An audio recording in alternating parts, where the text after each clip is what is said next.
Guys দেখো, চমচম আজকে বৃহস্পতিবার সকাল সকাল স্নান করে সাদা ধুতি পরে সেজে গুজে আয়নায় দেখে নিচ্ছে কেমন লাগছে চমচমকে।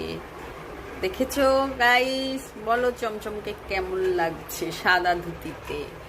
আর চমচম সোনা স্নান করে কি খাচ্ছে জানো? খেজুর আর কর্ন। চমচম সোনা সকাল সকাল স্নান সেরে খেজুর আর কর্ন খাচ্ছে।